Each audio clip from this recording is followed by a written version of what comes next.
आज हम करेंगे relation between LCM and HCF of two numbers. Relation between HCF and LCM of two numbers में क्या आएगा, आपको दो नंबर्स गिवन होंगे। Let numbers be a and b. तो उन दोनों का कुछ एचसीएफ निकालेंगे, कोई नंबर आ जाएगा, उन दोनों का एलसीएम भी एक नंबर आएगा। तो रूल क्या कहता है कि LCM into HCF is product of numbers.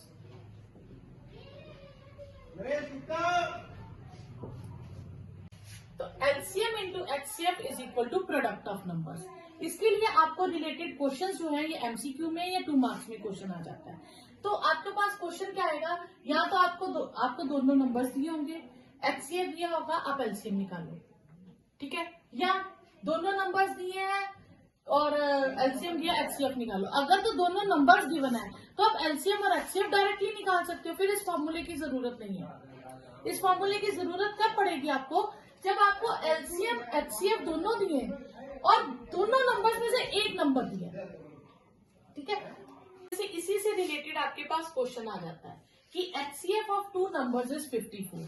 तो एचसीएफ आपके पास क्या आ गया 54, एलसीएम उन्हीं दो नंबर्स का आपके पास है 3024 और वन नंबर आपको दिया है, वन नंबर आपको दिया है 336। Find the other number. तो लेट अदर नंबर बी, हम मान लेंगे let other number B x। तो प्रॉपर्टी क्या है, product of numbers is equal to product of LCM and HCF. तो product of numbers is equal to LCM into HCF.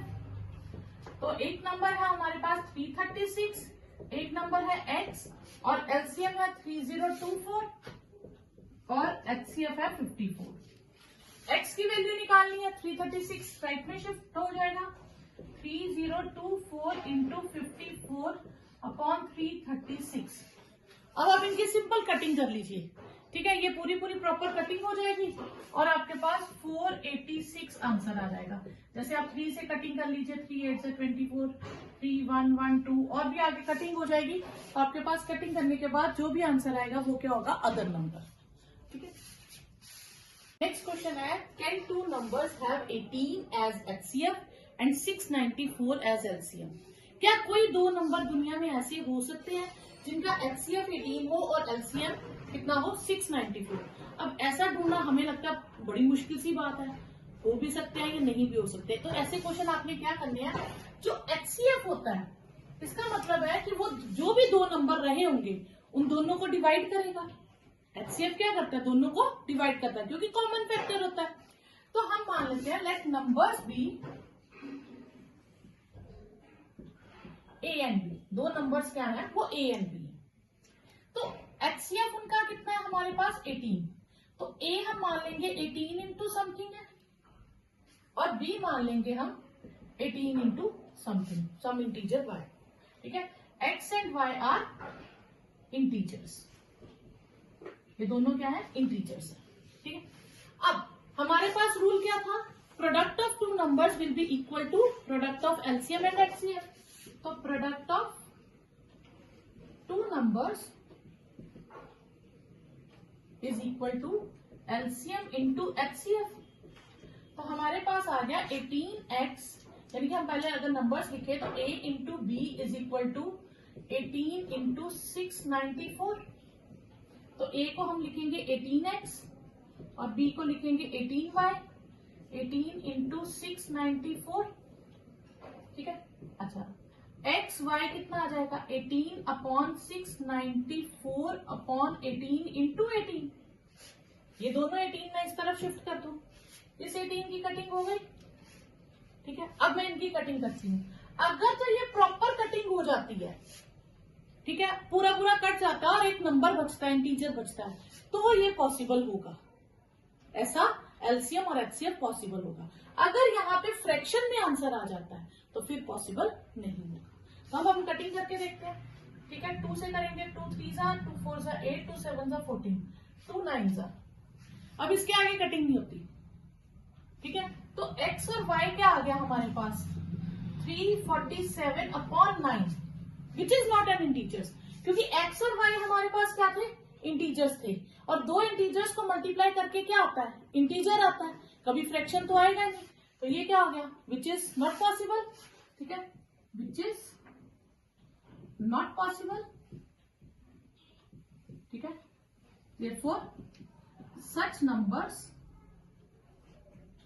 with HCF as 18 and LCM as 694 is not possible,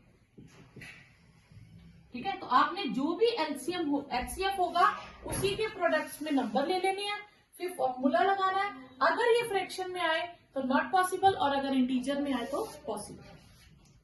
relation between LCM and HCF of 3 number, 2 numbers का तो relation वही था, ठीक है। अब 3 numbers, कोई भी आपको 3 नंबर्स दिए हैं, अगर आपको उसका एलसीएम फाइंड करना है तो आपने राइट हैंड साइड पे एचसीएफ लिखना है, और अगर आपको एचसीएफ फाइंड करना है तो आपने राइट हैंड साइड पे एलसीएम लिखना है, ठीक है। रूल क्या रहेगा, पहले तीनों का प्रोडक्ट, ऊपर एचसीएफ ऑफ तीनों नंबर्स का, और नीचे एचसीएफ ऑफ पहले AB into HCF of BC and HCF of CA, यानी कि दो दो को पेयर वाइज लेके हम उनका HCF लेंगे। और अगर हमें HCF फाइंड करना है तो हम सेम फॉर्मूला लिखेंगे और राइट हैंड साइड पे क्या आ जाएगा, HCF की जगह LCM। तो पहले आएगा प्रोडक्ट ऑफ नंबर्स, फिर LCM of ABC upon LCM of AB, LCM of BC and into LCM of CA, तो ये आ जाएगा, ठीक है। तो ये फॉर्मूला, ये रिलेशन है बिटवीन 3 नंबर्स। नेक्स्ट टॉपिक है HCF and LCM of fraction अगर फाइंड करना हो, कि अगर आपको नंबर्स इंटीजर्स ना देके फ्रैक्शंस में दे दें, हम मान लेते हैं 2 नंबर्स है, एक है P/Q और दूसरा हम ले लेते हैं A/P, दोनों फ्रैक्शंस में है। अगर तो मुझे LCM फाइंड करना है, ठीक है, तो मैं लिखूंगी न्यूमिनेटर में जो टर्म्स है उनका LCM और जो डिनोमिनेटर में टर्म्स है उनका HCF, क्लियर। और अगर मुझे HCF फाइंड करना है तो मैं लिखूंगी HCF of AP and A, मतलब न्यूमिनेटर का HCF और डिनोमिनेटर का LCM। ये 3 वाला रूल नहीं था, जैसे हमने क्या, जो हमें फाइंड करना वो हम ऊपर न्यूमिनेटर में रखेंगे, उसमें हमने अगर LCM फाइंड करना था तो सारा HCF लिखा था, ठीक है, और अगर HCF फाइंड करना था तो राइट में हमने LCM लिखा था। और यहाँ पे अगर LCM फाइंड करना है तो न्यूमिनेटर का LCM, डिनोमिनेटर का HCF, और इसमें अगर HCF फाइंड करना है तो न्यूमिनेटर का HCF और डिनोमिनेटर का LCM, क्लियर। अब यहाँ पे कॉमर्स नहीं एंड है, इनमें प्लस माइनस नहीं, इन दोनों का फाइंड करना फॉर्मूला, ठीक है, LCM और HCF। हम पहले क्या करेंगे, हमें जितनी भी टर्म्स दी है हम इनकी प्राइम फैक्टराइजेशन करेंगे। 20 की प्राइम फैक्टराइजेशन होगी 2 स्क्वायर इंटू 5, ओके। 27 की क्या होगी 3Q, फिर है 52 2 स्क्वायर इंटू 13, और 87 की हो जाएगी 3 इंटू 29। ये पहले हमने क्या कर लेंगे, प्राइम फैक्टराइजेशन। अब हमने LCM फाइंड करना है, ठीक है, तो LCM के लिए क्या आएगा, LCM of numerators 20 and 52 upon HCF of denominators 27 and 87, ठीक है। अब LCM में हम क्या करेंगे, हम ये 2 नंबर्स लेंगे, ठीक है, जिनको मैं हाईलाइट कर रही हूं, ठीक है। अब जो रेड में नंबर्स हैं हमने इनका क्या लेना है, LCM। तो LCM में हम क्या लेते हैं, सारे फैक्टर्स लेते हैं विद हाईएस्ट पावर, ठीक है। तो इसमें 2 है दोनों में, और दोनों में 2 स्क्वायर है तो 2 स्क्वायर आ जाएगा, फिर 5 और 13, क्योंकि ऑल द फैक्टर्स आते हैं LCM में। अब हम बाकी के नंबर्स का HCF लेंगे, HCF में सिर्फ कॉमन फैक्टर्स आते हैं विद लीस्ट पावर, तो यहाँ 3 की पावर 3 है, यहाँ 3 की पावर 1 है, तो HCF क्या आ जाएगा 3 पावर 1, क्लियर। उसके बाद यहाँ पे अगर हम देखें तो 29 कॉमन नहीं है तो वो हम नहीं लेंगे क्योंकि वो HCF में काउंट नहीं होता। अब हम इन्हें मल्टीप्लाई कर दें तो ये आ जाएगा 260 अपॉन 3, ये LCM आ जाएगा। अगर हमने HCF फाइंड करना हो, ठीक है, अगर हमने HCF फाइंड करना हो तो हम क्या लेंगे, HCF of 20 and 52 upon LCM of 27 and 87। Clear? अब एचसीएफ ऑफ, अब मैं इनका एचसीएफ लूंगी तो इन दोनों में कॉमन क्या है हमारे पास? 2 स्क्वायर। ठीक है, अब मैं इन दोनों का क्या लूंगी? एलसीएम। तो एलसीएम में हम सारे फैक्टर्स लेते हैं और common factors with highest power. तो कॉमन है 3, हाईएस्ट पावर कितनी है? 3, तो 3 क्यूब आ जाएगा और 29 भी आएगा साथ में। क्लियर? तो ये आ जाएगा 4/783, ये आपके पास आंसर है। अब हमें नेक्स्ट टॉपिक है एलसीएम और एचसीएफ फाइंड करना है डेसिमल्स का। तो डेसिमल्स का एलसीएम और एचसीएफ हम दो तरह से फाइंड कर सकते हैं। एक तो इसको फ्रैक्शन में कन्वर्ट कर दें और हम पिछला मेथड लगा लें। ठीक है, दूसरा मेथड क्या है कि हम इनको सेम डेसिमल के बाद सेम डिजिट्स बना लेंगे, जितने जितने भी डिजिट्स है सेम कर लें। ठीक है, सपोज करो हमारे पास नंबर है तो हमने नंबर्स लिए, एक नंबर है 0.34 और एक नंबर है 2.7, तो इसे मैंने लिख दिया 2.70, क्योंकि यहाँ डेसिमल के बाद 2 डिजिट्स है, मैंने इसको भी 2 डिजिट्स में कन्वर्ट कर दिया।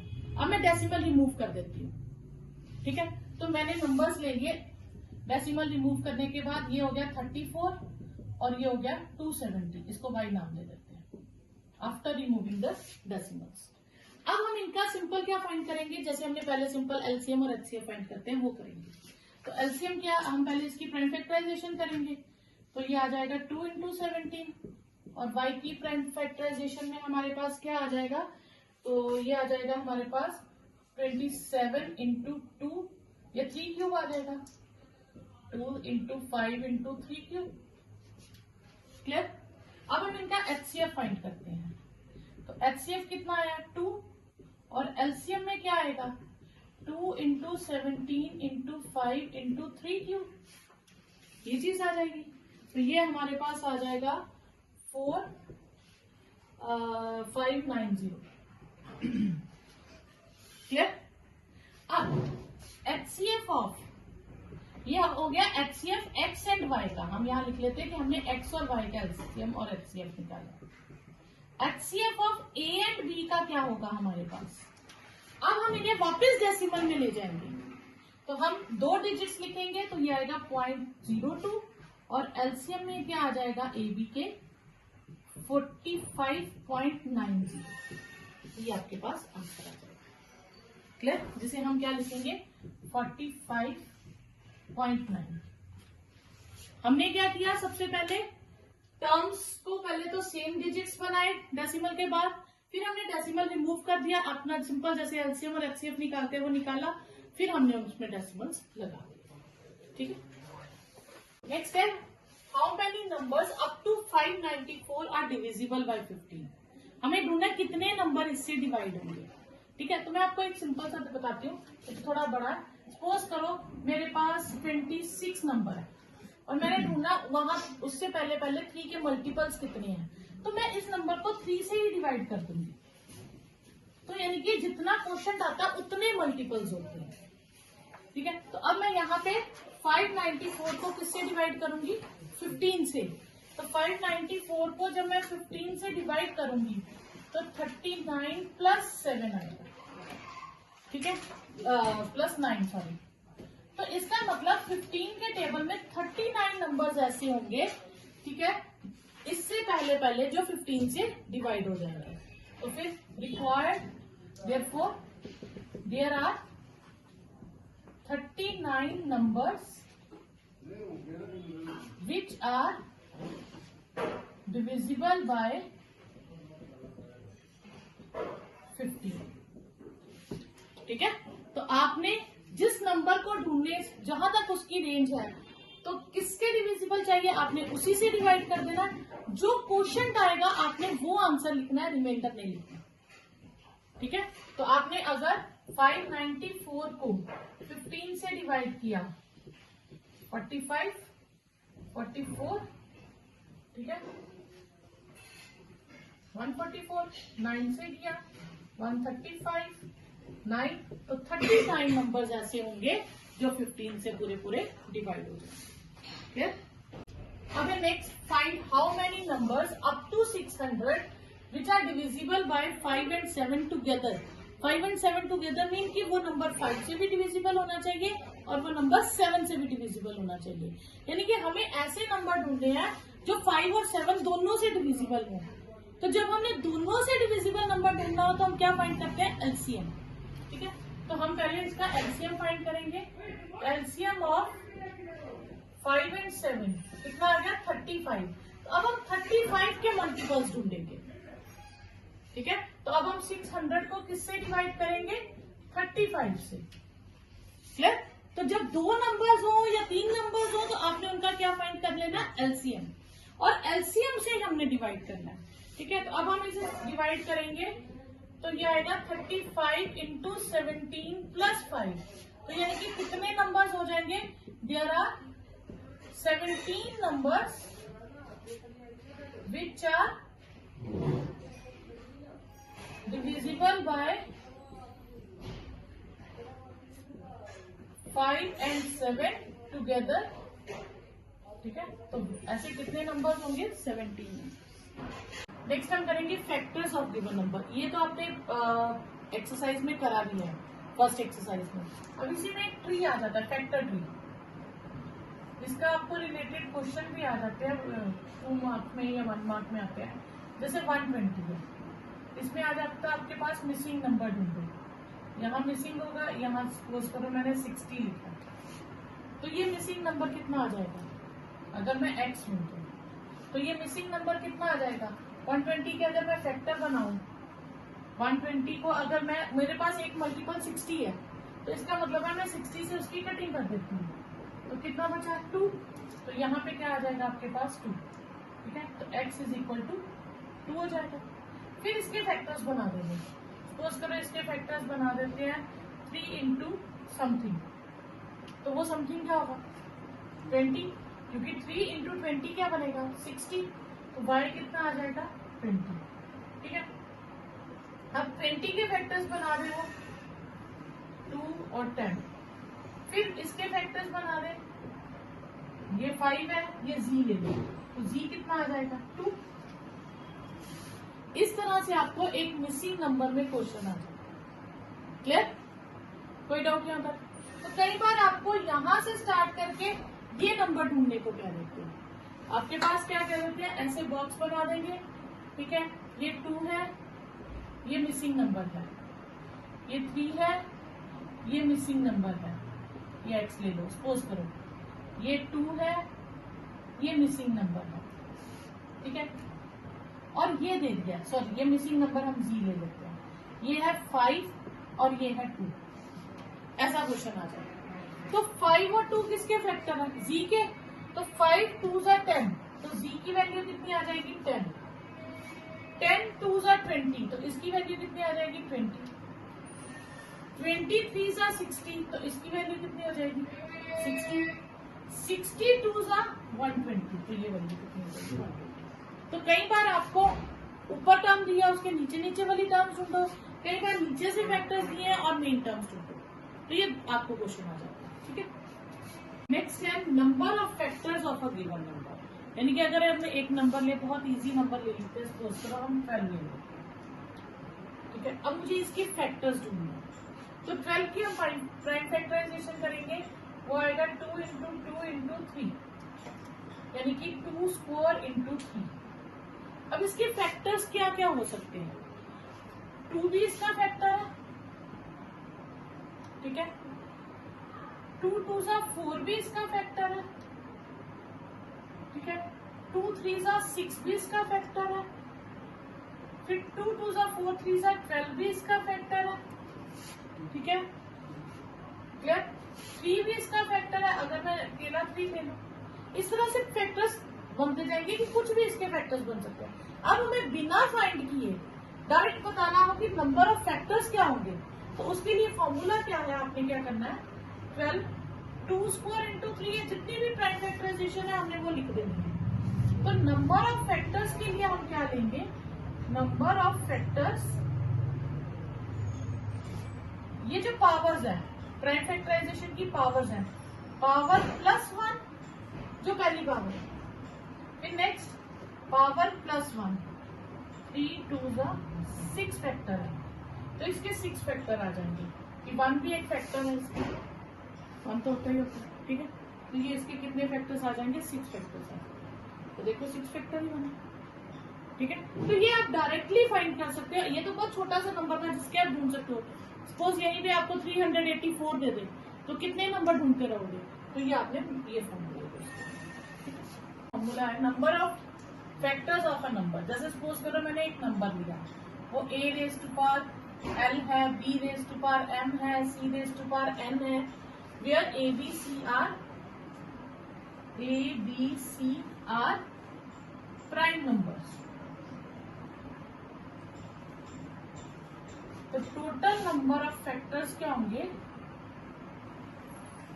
टोटल नंबर ऑफ फैक्टर्स हो जाएगा l+1 m+1 n+1, ये जितने भी आ जाएंगे उनके में +1 करके आपने मल्टीप्लाई करते जाना, तो ये आ गया आपके पास number of factors.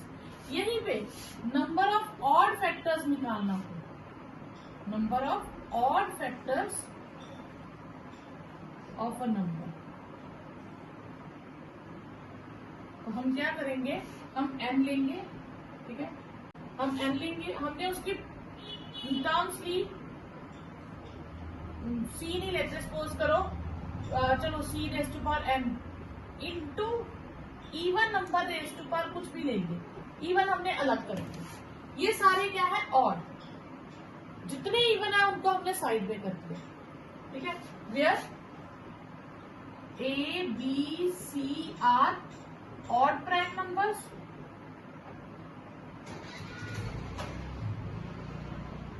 And e are even prime.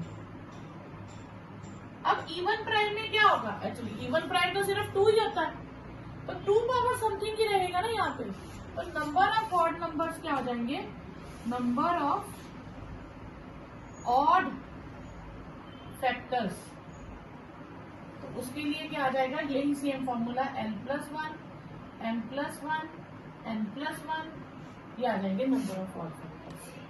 अगर आपने निकालना हो number of even factors, even factors, फिर हम क्या करेंगे, total number of factors minus number of odd factors,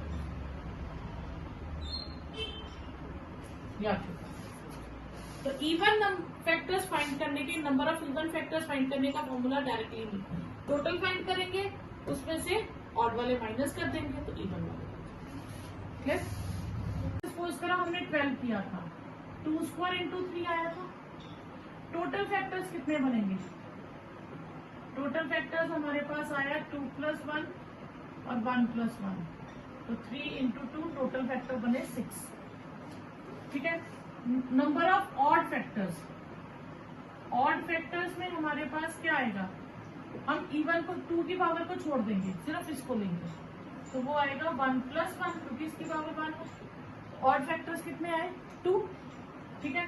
तो नंबर ऑफ इवन फैक्टर्स कितने हो गए, 6 - 2 4, क्लियर। नेक्स्ट क्वेश्चन है, 2 positive integers p and q can be expressed as, p है a b स्क्वायर और q है a क्यूब b, और HCF find करना हो p q का, तो हम क्या करते हैं, हम लेते हैं कॉमन फैक्टर्स, कॉमन फैक्टर्स जो दोनों में हो, तो a दोनों में है और उसकी कौन सी पावर लेते हैं, लीस्ट पावर, तो यहाँ 1 पावर है, यहाँ 3, a पावर 1 आ जाएगा, इसी तरह b की भी क्या पावर आ जाएगी 1, तो इसका HCF क्या हो जाएगा, AB। और LCM लेना हो तो हम क्या करते हैं, हम हाईएस्ट पावर्स लेते हैं और सारी टर्म्स लेते हैं, चाहे वो कॉमन है या नहीं है। अब A कॉमन है तो हाईएस्ट पावर कितनी है, 3 दोनों में से, तो हम 3 लेंगे, और B की हाईएस्ट पावर कितनी है, 2, तो B की 2 लेंगे, तो ये आ गया A³ B²। क्वेश्चन है, हमें 3 टर्म्स दी है, A दिया है 2³ × 3, B हमें दिया है 2 × 3 × 5, और c हमें दिया 3 पावर p इंटू 5। ये 3 टर्म्स की हैं और हमें साथ में एलसीएम गिवन है। एलसीएम हमें गिवन है 2 क्यूब 3 स्क्वायर और 5। तो एलसीएम हम क्या लेते हैं, हम एलसीएम क्या लेते हैं, हम अपने हिसाब से लेंगे। एलसीएम में हम सारे फैक्टर्स लेते हैं, 2 के सारे फैक्टर्स लिए, ठीक है, और हाईएस्ट पावर लेनी है हमने। तो हाईएस्ट पावर कितनी आई 3, ठीक है।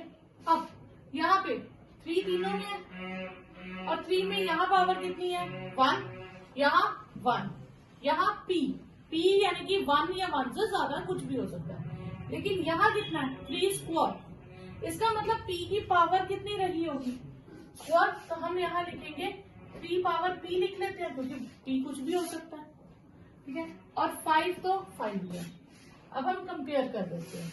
तो हम कंपेयर करें तो 3 वाली टर्म्स को कंपेयर करें तो p की वैल्यू कितनी आ गई 2। तो ये आपके पास आंसर है। क्लियर।